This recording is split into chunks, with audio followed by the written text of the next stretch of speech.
Isabella Carter stood in front of the towering King Enterprises building, her heart racing with a mix of excitement and trepidation. The world outside was bustling with energy, but the moment she stepped inside, everything seemed to hush. The polished floors gleamed under the fluorescent lights, and the scent of fresh coffee and expensive leather lingered in the air.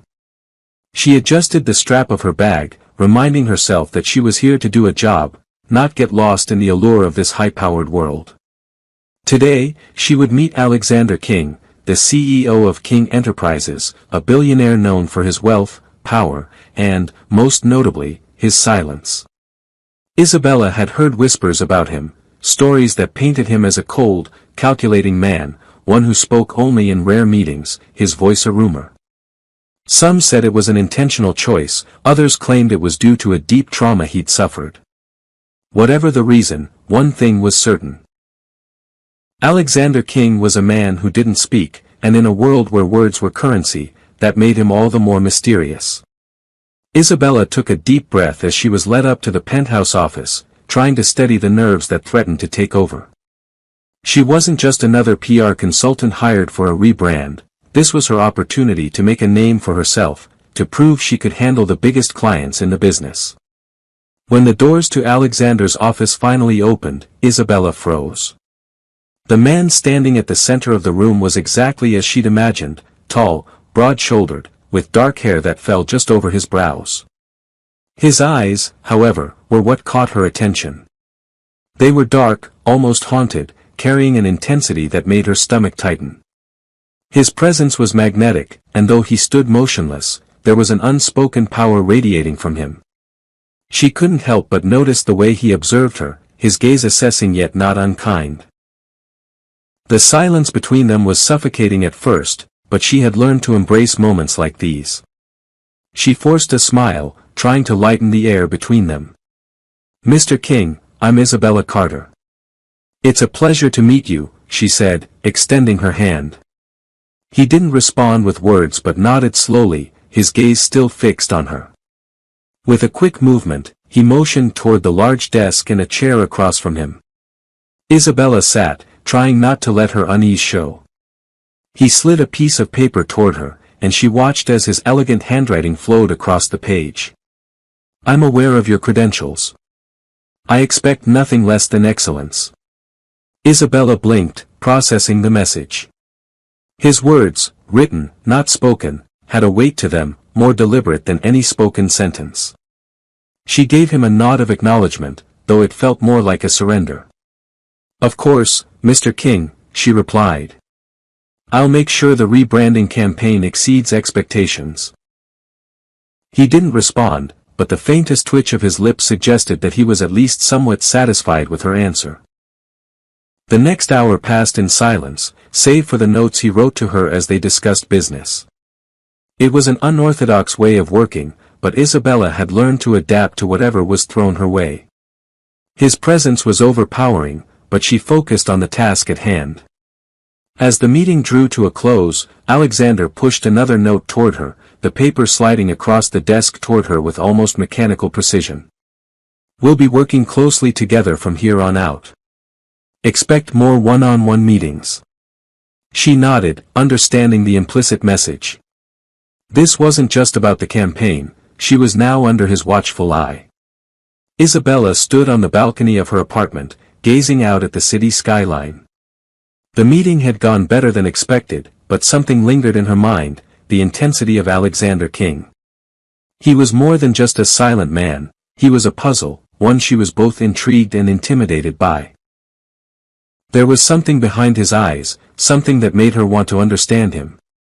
She couldn't shake the feeling that there was more to him than anyone knew. His silence wasn't just an eccentricity, it was a defense, a wall built from years of pain and rejection. But what had caused that? Her phone buzzed in her pocket, snapping her out of her thoughts. It was a text from her best friend, Laura. "How was your first day? You okay?" Isabella smiled as she typed a quick reply, "It went well. He's intense. But we'll see." She stared at the phone for a moment before turning it off. She wasn't sure why she felt this way, this pull toward Alexander, but it was undeniable.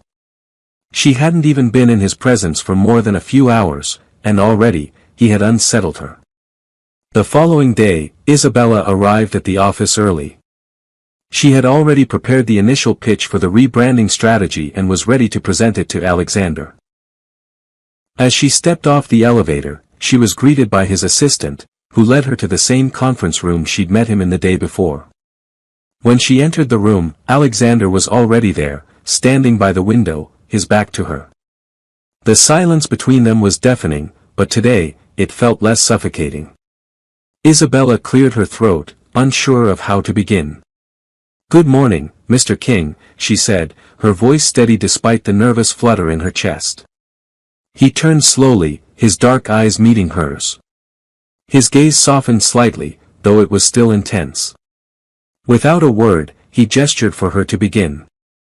As Isabella laid out her plan for the rebranding, she couldn't help but notice the way he watched her.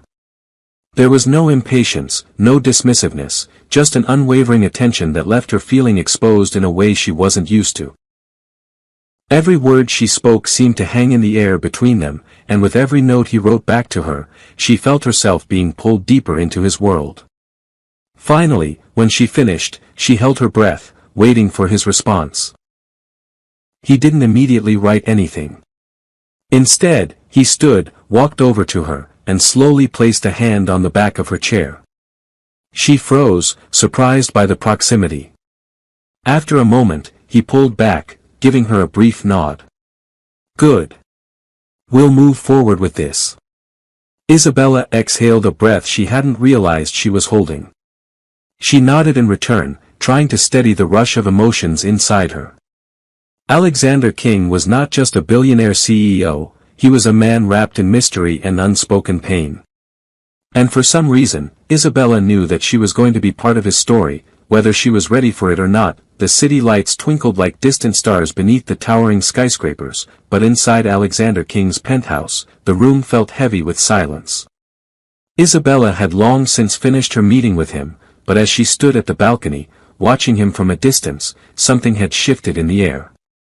She hadn't seen him this way before, vulnerable, quiet, like a man lost in a storm. Alexander King was a billionaire, a titan in his field, yet in that moment, he seemed like a man alone, struggling against a past he couldn't shake. The evening had been tense, charged with a strange undercurrent that neither of them acknowledged aloud. She had tried to steer their conversation back to business, but the moments of stillness between them felt like more than just silence. It was an unspoken battle, one where she could sense his fear of being abandoned, his desire for control, and his inability to trust anyone fully. As Isabella stepped closer, her heels softly tapping against the polished floor, Alexander didn't turn around. His gaze remained fixed on the lights of the city far below, his jaw clenched, his body language speaking volumes about the turmoil inside him. "Mr. King," she started, her voice breaking through the quiet. He didn't respond, but she wasn't expecting him to. She knew he wouldn't. This wasn't about words. It was about the silence between them, the space that seemed to fill with everything unspoken. Her steps grew more deliberate as she approached him, unsure of whether he wanted her close or if he would retreat further into himself if she did. "Are you okay?" she asked softly, still not daring to reach out just yet. She knew how fragile this moment was. Any wrong move and he might withdraw back into the depths of his guarded heart. Finally, he shifted his posture, slowly turning to face her. His eyes locked with hers, and for a brief second, she saw something raw there, a vulnerability he usually hid behind his silence and cold demeanor. "I don't like to be alone," he wrote quickly on a piece of paper, sliding it toward her. Isabella's heart ached at the simplicity of the words. They were so honest, so painfully real. She could feel the weight of the confession even without him speaking it aloud. She took a breath, moving a little closer, and lowered herself to sit next to him on the balcony, her presence a silent comfort. "I'm not going anywhere," she said, though her voice wavered slightly. Her instincts told her she should back off, maintain professional distance, but this wasn't a business relationship anymore. There was something deeper, something far more complex between them. Alexander's eyes softened, but he said nothing. He didn't need to. The tension in the room felt like it was slowly dissipating, replaced by something lighter, something vulnerable. Isabella watched him for a moment, contemplating what to say next. You don't have to be perfect all the time, you know. You can let go, let someone in. Her words seemed to reach him, but Alexander didn't respond immediately. His gaze shifted toward the city, his mind clearly racing. She didn't push him further. Instead, she just stayed beside him, her quiet presence a balm to his silent storm. The minutes passed, both of them lost in their thoughts, until finally, he spoke. Not with words, but with a gentle brush of his hand on hers, the first real contact between them in all their time working together. It was small, tentative, but it felt like a lifetime of emotions pouring into that single touch. Isabella looked at him, her heart pounding in her chest. The unspoken bond between them was undeniable now. But as much as she wanted to believe that he was slowly opening up, the reality of Alexander's trauma was always just beneath the surface, ready to resurface. I'll stay, she whispered, more to herself than to him. But you have to let me in. You can't push me away. His silence was thick, but she could sense the vulnerability in the way he now sat beside her, no longer rigid with control. Slowly, she turned toward him and placed her hand over his, giving him a small but meaningful squeeze. For the first time, Alexander didn't pull away. The following morning, things were different. The atmosphere between them had shifted, though Isabella wasn't sure in what direction. She was careful as she entered King Enterprises, the familiar sight of the sleek, glass walls giving her a sense of both calm and unease. She had come to understand that Alexander's world wasn't just about business. It was about power, control, and fear, a fear he hid behind his silence and his walls. Today, she was to present the finalized rebranding plan to the board. She'd worked tirelessly, pouring hours into refining the campaign, but her mind was still heavy from last night's unexpected emotional exchange with Alexander. As she entered the conference room, she was greeted with a sharp nod from Alexander, who was already seated at the head of the table. His usual icy demeanor was still present, but there was a softness in his gaze that unsettled her. Mr. King, she greeted, offering a small but professional smile. He didn't respond with words, but instead slid a folder toward her. Inside was a note that read, "You're doing well. Keep going." Isabella couldn't help but feel a swell of gratitude. It was small, but it was the first time he had truly acknowledged her effort outside of work. She couldn't deny the growing warmth she felt for him, despite his flaws, despite his darkness. She took her seat at the table and began her presentation, her voice steady as she walked them through the strategy. As she spoke, she noticed Alexander's gaze never left her. His silence wasn't uncomfortable today, it was contemplative. He wasn't just listening to her, he was observing, trying to understand her, trying to connect in ways he hadn't before. That evening, after the day's work was done, Isabella found herself back in Alexander's office. She had come to finalize some documents, but something else lingered in the air between them. "Mr. King," she started, her voice quiet but direct. "I need to talk to you." He raised an eyebrow, his expression guarded but not dismissive. I'm worried about how you're handling everything," she said, her words carefully chosen. "I know this isn't easy for you, and I know you've been through a lot. But I can't help if you won't let me in. You can't shut everyone out." He didn't write anything down this time. Instead, he leaned back in his chair, his gaze softening. There was a moment of silence, a real silence, where the weight of his emotions hung heavy in the room. "I'm scared," he finally wrote. "Scared of losing people. Scared of being alone." The vulnerability in his message hit Isabella harder than she expected. She looked at him, her heart heavy with understanding. The walls around him were so high, so thick, but for the first time, she felt like he was allowing her to see through them. "I'm not going anywhere," she whispered, her voice steady. "You don't have to be alone. Alexander's hand moved slowly toward hers, his fingers brushing against hers in a tentative, but profound, gesture.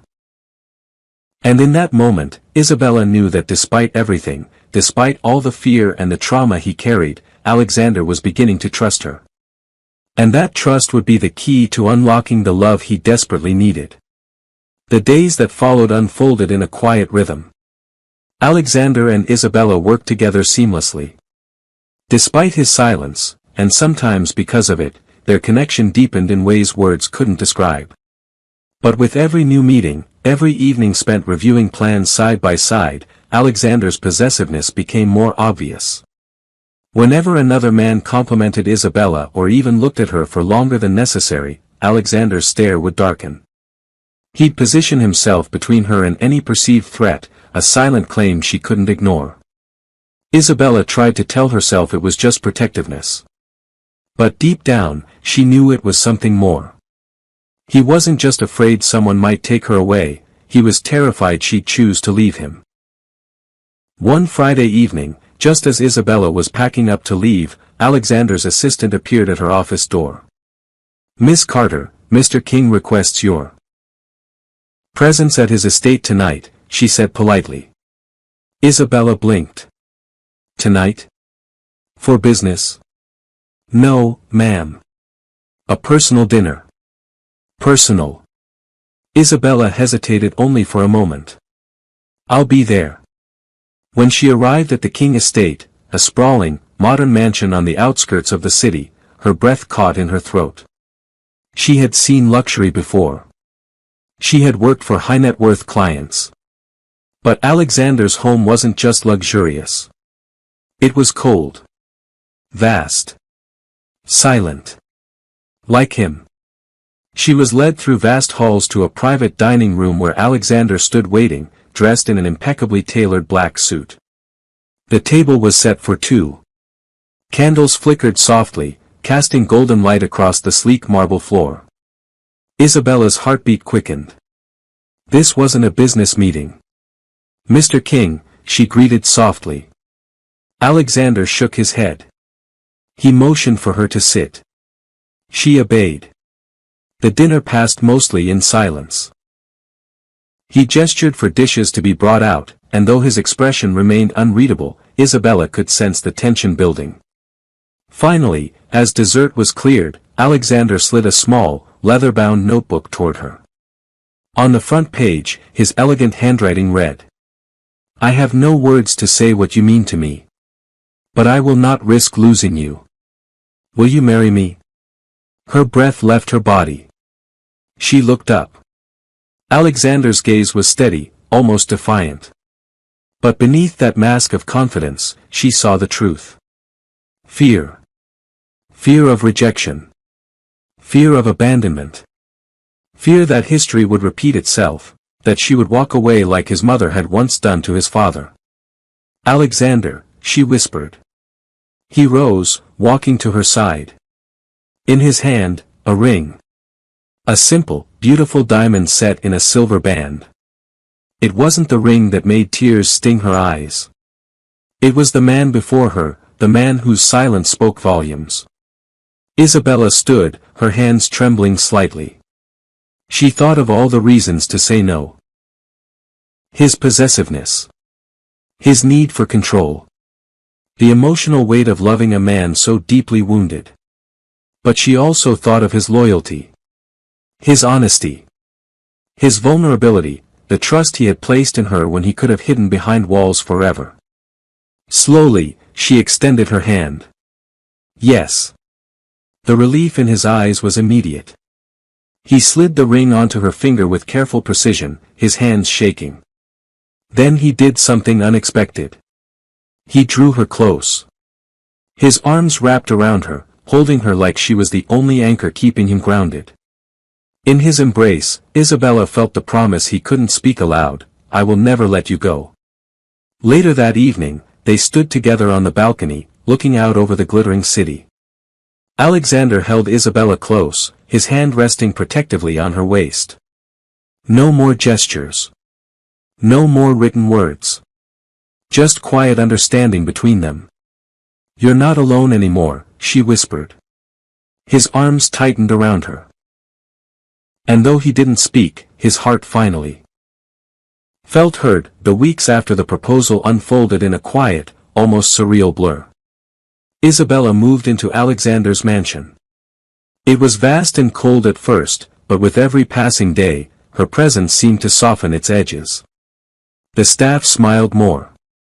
The halls didn't feel quite so empty. Yet the man himself, Alexander, remained both constant and ever-changing. His protective nature grew stronger, as did the intensity of his gaze. He watched her not just with desire but with deep, fearful devotion. The test result. One late morning, Isabella sat in the sleek, modern bathroom of their private wing, her heart pounding as she stared at the small test strip in her hand. 2 pink lines. Pregnant. Her first reaction was shock. Then joy. Then, immediately, a sharp pang of worry. How would Alexander react? Would this make him happy, or deepen the fear that already ruled his love? Telling him. That evening, after dinner, Isabella found him in his study. He sat behind his grand desk, sleeves rolled up, writing notes for an upcoming charity event. When he noticed her, he immediately set the pen down, eyes softening. She crossed the room slowly, sitting down across from him. Alexander. I have something to tell you. His brows furrowed in concern. He grabbed his notepad and started writing. What's wrong? Nothing's wrong, she whispered. At least, I don't think so. I'm pregnant. For a moment, silence hung between them like a heavy storm cloud. Alexander didn't move. His breath caught. His hand tightened around the pen so forcefully she feared he might snap it. Then he stood, walked around the desk, and pulled her to her feet. His hands trembled as he cupped her face, his eyes wide, vulnerable. His lips parted as if he would speak, but the words didn't come. Finally, he wrote, mine. She blinked, startled by the possessive word. Our child, she corrected gently. Alexander nodded, but the darkness in his gaze lingered. The possessiveness deepens. In the days that followed, his protectiveness turned to obsession. He insisted she stop working immediately. Security guards shadowed her every step. Even when she simply wanted to walk in the garden, he insisted he accompany her. At first, Isabella tolerated it. She understood the fear that gripped him, the fear rooted in a childhood of watching his mother destroy his father's love, then abandon them both. But soon, the walls of his protection began to feel like a cage. I need space, Alexander, she told him one morning, pulling her hand from his grasp when he tried to escort her to the study. He frowned, quickly scribbling, it's not safe. You and the baby. I can't lose you. You won't, she promised. But you have to trust me. His eyes darkened. His silence stretched into something sharp, and Isabella's heart sank. He doesn't believe that. Not fully. His fear is still winning. The final straw came when Catherine, Alexander's ex-fiancée, appeared at an industry gala Isabella had insisted on attending. Catherine was poised, beautiful, and cruel. I admire your bravery, she told Isabella with a syrupy smile. Taking on Alexander's complexities. You know, his mother warned me once. Men like him. They never change. You'll see. One day you'll want to leave, too. Alexander appeared at Isabella's side before she could reply, his hand wrapping possessively around her waist. His gaze was cold as ice. Catherine shrank back without another word. But the damage was done. The doubts Catherine planted took root in Isabella's mind. That night, back at the mansion, Isabella packed a small bag. I need time, Alexander, she said softly. I can't stay here feeling trapped. I love you. But I can't breathe. His eyes widened in panic. His mouth opened. Closed. He reached for his notepad but then froze. No, she whispered. Don't write it. Just listen. She stepped back, toward the door. And then. Please don't leave me. The hoarse, broken words froze her in place. For the first time since they'd met, he had spoken. His voice was rough, barely audible, but it carried every ounce of his fear, his desperation, his love. Tears filled Isabella's eyes. Alexander closed the distance between them in 2 strides, pulling her into a tight embrace. I can't lose you, he whispered, breathless. I'm scared. But I'll try. I'll try to trust. She sobbed into his chest. That's all I need. The mansion had never been quieter. Not even the soft rustle of the curtains or the distant hum of the city outside could ease the heavy silence between Alexander and Isabella. After that night, when he had finally spoken, their dynamic shifted. A fragile thread had been tied between them. His possessiveness didn't vanish, but it lessened, as though the very act of voicing his fear had lifted some invisible weight from his shoulders. Still, trust was a fragile thing. Healing was not linear. In the days that followed, Alexander made genuine efforts to give Isabella space. He even surprised her by removing some of the security guards who constantly shadowed her steps. You're trying, she whispered one afternoon, as they sat together in the private garden. She rested his hand over her small but growing belly. That means everything. Alexander didn't answer verbally.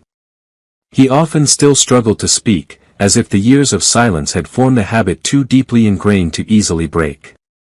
But when she placed his hand over her stomach and he felt their child's faint movements for the first time, tears filled his eyes. No words were needed. But peace is a fragile thing, especially when shadows from the past linger. Catherine returned again. This time, not at a glamorous event, but at Isabella's charity luncheon. Uninvited. Isabella had fought to continue some work despite Alexander's instincts to protect her from the world entirely. The luncheon supported underprivileged expectant mothers, a cause close to her heart. I warned you, Catherine whispered coldly as they stood near the refreshment table. Men like him. They cage you. And eventually, you will break. Either you will leave him, or he will destroy you trying to keep you. Before Isabella could respond, Catherine leaned closer, adding with venom, and when he does, don't expect sympathy. Isabella felt her breath quicken, anger bubbling beneath her composed exterior. Leave. Now.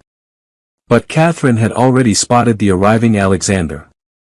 She smirked, brushing past him deliberately, her message delivered. Alexander's jaw clenched as he reached Isabella's side. What did she say? He demanded. His voice was still hoarse but steadier now when he forced himself to use it. She's trying to frighten me, Isabella said, voice shaking with both fury and fear. Trying to convince me you'll become like your father, or worse. Alexander paled. For a long moment, he said nothing. Then he gripped her shoulders gently. I am not my father, he whispered, his voice trembling. But my fear, my need to protect you, it's made me become like him in ways I never wanted. And I'm terrified, Isabella. Terrified you'll wake up one day and realize you deserve a love that doesn't cage you. Isabella reached up, cupping his face. Then let's change that. Together. That night, Alexander took a decisive step. At dinner, he placed a new set of house keys in front of Isabella. I want you to have your freedom, he said. Go anywhere. Do anything. I will trust you. Because trust is love. Not control. Her eyes widened. Alexander. I may not always get it right, he continued softly. But I will never let my fear control me again. Tears slipped down her cheeks. She nodded, taking the keys in her trembling hands. It was a small object. But it symbolized a turning point. In the weeks that followed, they worked, together. Toward a healthier relationship. Catherine's influence waned. Alexander hired a discreet legal team to ensure she couldn't harass them again. Most importantly, Alexander began therapy. At first, he resisted. But Isabella's calm, patient support reassured him. "I'm not doing this just for me anymore," he admitted during one evening session. "I'm doing it for my family. For her. For our child."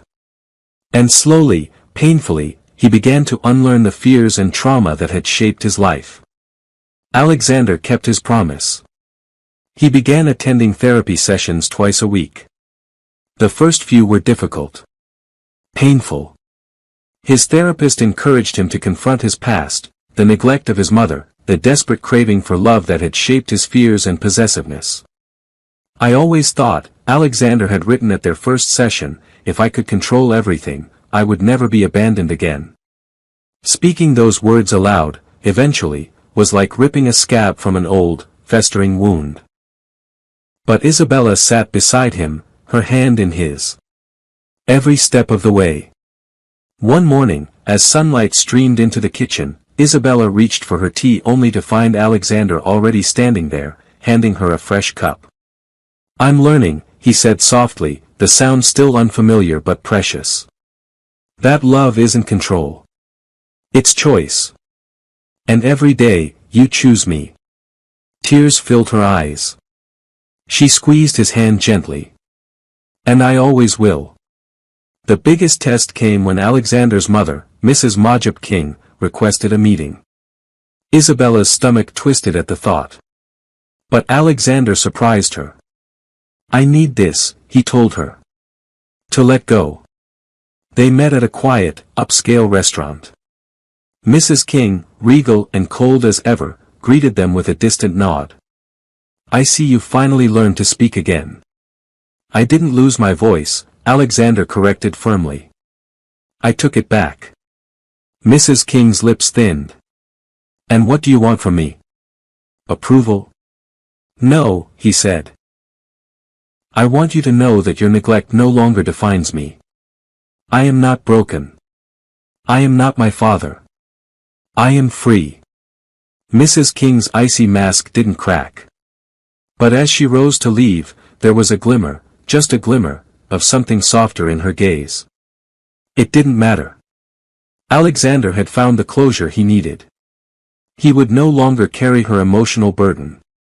Back home that evening, Alexander led Isabella to the garden, the same spot where he had first felt their baby move. He held out a small silver key. "This is to the guest wing," he said. "I've turned it into your personal studio. Your space. For work. For freedom. I want you to always have a place that's just yours." Isabella's heart swelled. "Alexander. I'm not just giving you freedom," he whispered. "I'm celebrating it." That night, as they lay together, Isabella rested her head on his chest. The baby kicked softly between them. "I love this new version of us," she whispered. Alexander smiled. "So do I. And when the baby comes?" she asked softly. "Will you keep trusting me? Even when things get hard?" His hand gently cupped her cheek. "Yes. Because for the first time in my life, I trust myself." Months passed, marked by gentle growth, both in Isabella's pregnancy and in their relationship. The mansion was no longer a silent cage. It had become a home. But love, even when carefully nurtured, would always face new storms. One crisp morning, while Isabella was in her studio designing a new charity campaign, Alexander entered with a tight expression. "The Lagos waterfront project," he said quietly, his voice steady but edged with concern. "The investors are pulling out." Isabella's brow furrowed. "Why?" "There's been a smear campaign," he explained. "Someone's trying to sabotage the deal. If I can't salvage this, hundreds of jobs will be lost. My reputation, everything I've rebuilt, will crumble." He rarely showed fear anymore. But she saw the shadows in his eyes, the fear of failure. Of letting others down. Of becoming The man his mother had claimed he'd become. "You don't have to face this alone," Isabella said. Alexander shook his head. "You've done enough. You're carrying our child. I can't burden you with more." "Alexander."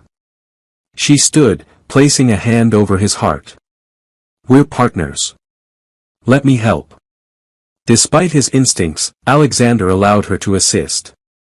Isabella leveraged her PR skills, reaching out to contacts and launching a counter-campaign to restore investor confidence.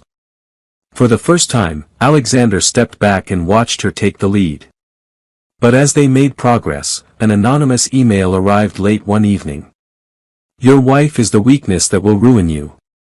If you don't cut her out of business, we'll expose every secret you've tried to bury." Alexander's hands trembled as he read it. His first instinct, the one he'd lived with for years, was to push Isabella away. To protect her by isolating her. But then he remembered their therapy. Their promises. That night, as Isabella rested on the bed, reading, Alexander sat beside her. He handed her the email. When she finished reading, she met his eyes. "What do you want to do?" His throat tightened. "In the past, I would have sent you away. Tried to shield you. And now? I want to stand beside you," he whispered. "Even if it's terrifying." A tear slipped down Isabella's cheek. "That's growth, Alexander. That's trust." A week later, they faced the public together at a press conference. Alexander stood at the podium, Isabella at his side, her hand resting protectively over her belly. "I have nothing to hide," Alexander said, his voice calm and clear. "My family, my wife, and my business stand together. I will not be manipulated by fear." The crowd erupted into applause. The smear campaign collapsed under the weight of truth and transparency. The investors returned. More importantly, Alexander and Isabella proved to themselves, and the world, that their love could weather even the fiercest storms. That night, they danced in the privacy of their bedroom. No music. Just the rhythm of two people who had finally learned the art of trusting each other. "I'm so proud of us," Isabella whispered. Alexander smiled. "So am I." The storm had passed. But life wasn't perfect. It never would be. And that was okay. Alexander and Isabella had discovered that true strength wasn't in avoiding hardship, it was in facing it together. The final weeks of pregnancy brought a different kind of challenge. The nursery was ready, soft greens and creams, shelves lined with storybooks Isabella had chosen. Alexander had added a small framed note on the wall. "A child is love renewed." The once silent man who had lived in fear of abandonment was now embracing fatherhood with quiet anticipation. But he was also anxious. Nights found him standing by the nursery door, watching, thinking. One evening, Isabella woke to find him staring at the crib. "Are you scared?" she whispered. Alexander nodded. "Not of being a father. Of not being enough." Isabella rose, wrapping her arms around him. "You are. We are." It was a rainy morning when the first contractions began. Alexander stayed by Isabella's side through every moment. His usually calm, controlled demeanor broke as he watched her fight through the pain. "You're doing amazing," he whispered between her contractions. His voice, once trapped in silence, never left her ears. Hours later, their son, Adrian Alyamide King, was born. Alexander wept openly, cradling his son. "I've never loved anyone so much at first sight." Isabella smiled through tears. "That's because he's ours." That evening, as rain gently tapped against the windows, the new family sat together in the bedroom. Alexander held Adrian, swaying gently as the newborn slept against his chest. Isabella watched them with quiet joy. "This is what we fought for," she said softly. Alexander kissed the top of her head. "This is what you taught me to fight for." A few weeks later, without ceremony or announcement, Alexander made a decision. He officially stepped down from full control of his company, handing major responsibilities to his trusted executives. "I want to be present," he told Isabella. "Not just for our son, but for us. For the life we're building." Isabella smiled.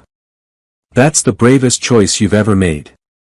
On their wedding anniversary, Alexander surprised Isabella. In the same garden where he once felt their baby move, he had arranged a small celebration. No media. No board members. Just close friends, family, and the people who had supported them through their journey. "I once proposed to you in fear," Alexander said, taking her hand. "Tonight, I vow to love you in freedom." Their vows were renewed under soft lights and blooming flowers. This time, no silence held them back. Only love. Years later, Alexander watched as Adrian ran through the garden, laughter filling the air.